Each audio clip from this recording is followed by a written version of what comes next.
California lawmakers want to crack down on apps popular with kids, like TikTok. The legislature just passed a protection bill, but the governor hasn't said yet if he'll sign the bill into law. The legislation requires web services likely to be accessed by children to survey potential risks to young users.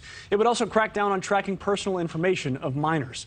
So what does all this mean for you? And in order to answer those questions, we bring in Mark Berkman. He's the CEO of the Organization for Social Media Safety. Mark, good morning.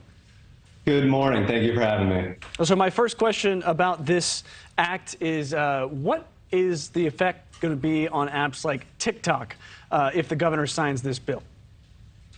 I think that the impact should be uniform across a variety of social media platforms that are out there. So now they're going to have to set their privacy levels at the highest setting. They're going to be restricted. At least we know at this point, because of the law, they're going to be restricted from how they're going to be able to use data on children. And they're going to have to assess new features for danger to children, which is critically important.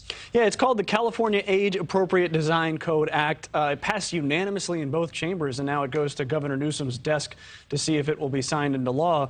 But how would a company with a new product even test it to make sure that it doesn't do the things it's not supposed to do? How does the testing work? How do they make sure about this?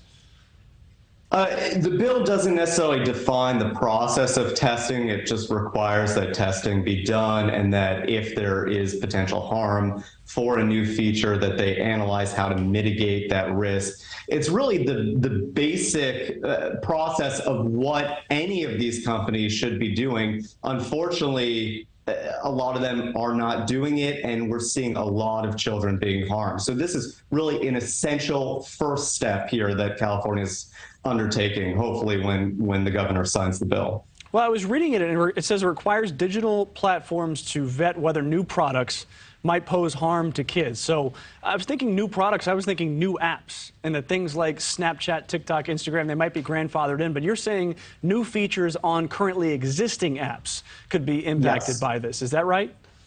That's correct. And so what are they, I guess, you said there's no mechanism in there. Does this thing actually have teeth?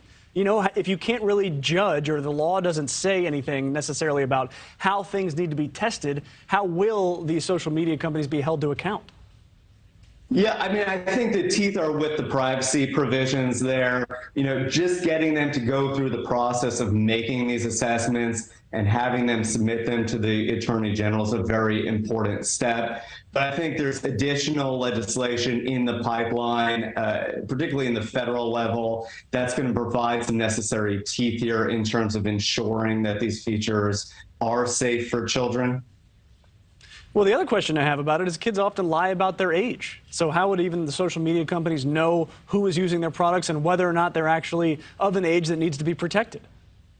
That is an ongoing issue and will continue to be an ongoing issue. It's being debated both at the federal level and the state level in terms of what we need to do for age verification and making sure that the platforms know who the child users actually are. Right now, they're going to have to use their best efforts to make those determinations. And if people want to evade that system, that's going to be an ongoing issue right now. One word answer here. I'm looking for a yes or no. Does Gavin Newsom sign this bill? Yes, I think he does. All right, that's Mark Berkman, and we appreciate your time this morning. Thank you very much. Thank you for watching. Go to newsnationnow.com to find News Nation on your television provider. And don't forget to click the red subscribe button below to get more of News Nation's fact-driven, unbiased coverage.